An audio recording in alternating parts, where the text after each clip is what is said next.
सबसे पहले कुछ पैरामीटर हम इसमें कोल्ड करेंगे। तो सबसे पहले मीटर को हम बजर मोड पे सेट कर लिए। इसके बाद नेक्स्ट मीटर का बजर चेक कर लिए। इसके बाद आप यहाँ पर जूम करके दिखाओ, नीचे करो। यहाँ पर देखो ACL लिखा हुआ है और ये लिखा है ACN, ये लाइन न्यूट्रल है। यहाँ पर हम दोनों प्रॉप को ऐसे रख के बजर चेक कर लेंगे, कहीं ये PCB शॉर्ट तो नहीं है। अब यहाँ पर बजर नहीं बजा, ये शॉर्ट नहीं है, ठीक है। अब हम फ्यूज चेक करेंगे। फ्यूज, ये वाला फ्यूज का एक टर्मिनल है और ये दूसरा टर्मिनल है। तो यहाँ पर आप बैक साइड करके देख सकते हो। तो एक टर्मिनल हम यहाँ लगाएंगे, दूसरा यहाँ लगाएंगे। फ्यूज ओके है, बजर बज गया, फ्यूज ओके है।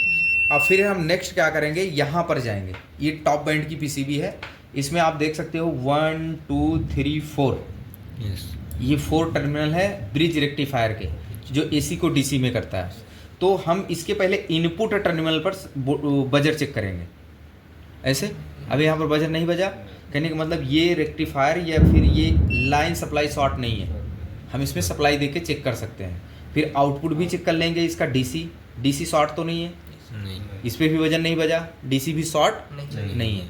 तो हम इसमें सप्लाई देके अब इसकी लाइव टेस्टिंग हम कर सकते हैं, ठीक है। तो सप्लाई जैसे ही आप इसमें पावर कनेक्ट करोगे, पावर कनेक्ट करके इसको ऑन करोगे, यहाँ पर आप देखना कि एक लाइट यहाँ पर ऑन हो जाएगी। सर ये कम्युनिकेशन लगाना पड़ेगा? नहीं,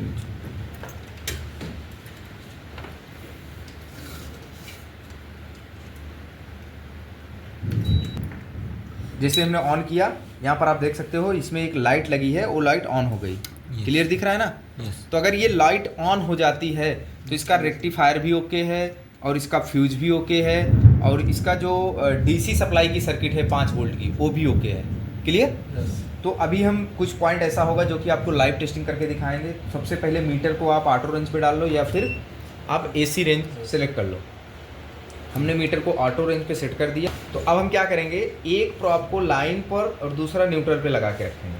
देखना 230 वोल्ट AC सप्लाई आ गई, यहाँ पर AC इन हो गई। अगर ये लाइट जल गई तो सपोज दैट सप्लाई आ रही है, तो फिर हम यहाँ पर AC सप्लाई चेक कर लेंगे। यहाँ पर देखना ये दोनों सेंटर के जो पॉइंट हैं ये लाइन और न्यूट्रल है। आप सेफ्टी के साथ में यहाँ पर चेक करना। यहाँ पर देख सकते हो आप मीटर में जो सप्लाई हमको यहाँ मिल रही थी वही सप्लाई हमको यहाँ पर मिल गई। क्लियर मिल गई? अगर जो सप्लाई यहाँ पर मिल रही है वही सप्लाई यहाँ मिल गई तो पूरा AC लाइन वाली सर्किट ओके है। क्लियर? हम क्या करेंगे, इसको DC चेक करेंगे। अगर आपके पास ऑटोमीटर नहीं है तो आप मीटर में DC रेंज सेट कर लेना है।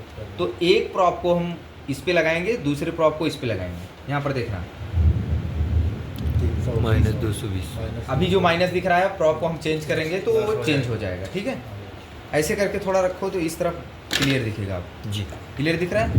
तो हम एक प्रॉप को प्लस पे लगाए, दूसरे को माइनस पे लगाए, तो यहाँ पर आप देख सकते हो कितना वोल्ट आ रहा है।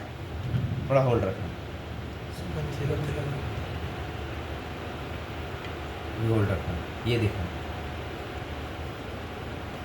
आ गया 319 वोल्ट। क्लियर है? कहने का मतलब ये रेक्टिफायर भी ओके है, ये AC को DC कर रहा है। अब इसके 2 बड़े कैपेसिटर पर, ठीक है, वही सेम वोल्टेज हमको यहाँ पर भी मिलना चाहिए। देखिए मिल गया, ठीक है। हम ऐसे करके प्लस माइनस पर चेक कर लेंगे, कोई दिक्कत नहीं है। 320 वोल्ट, कहने का मतलब ये कैपेसिटर वाली सप्लाई भी ओके है। फिर हम चेक करेंगे UBW, क्योंकि PCB को हमने बाहर कर रखा है और यहाँ पर कंप्रेसर भी कनेक्टेड नहीं है। हम UBW को 2 रेंज में चेक कर सकते हैं, एक AC रेंज पर, दूसरा DC रेंज पर। अगर हम DC रेंज पर चेक करेंगे तो कैपेसिटर का एक प्रॉप हम माइनस पे रखेंगे, कैपेसिटर का माइनस लेंगे और फिर बारी बारी से UBW को चेक करेंगे। 13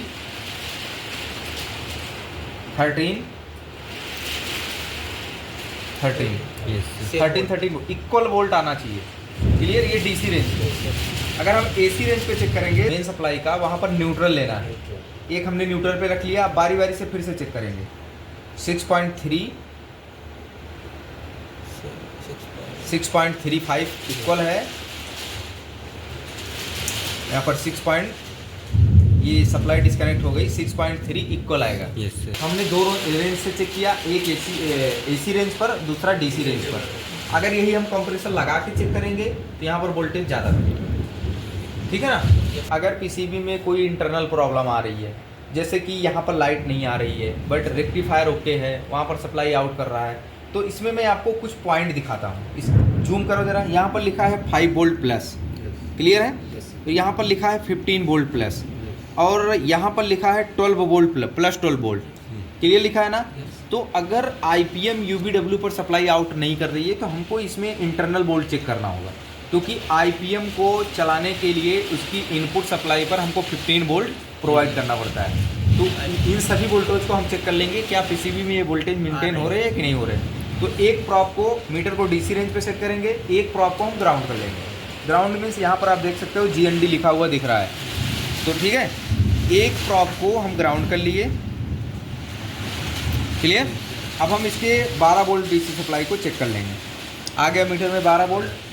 फिर अब हम नेक्स्ट चलेंगे 5 वोल्ट, 5 वोल्ट आ गया। अब हम चलेंगे 15 वोल्ट पर,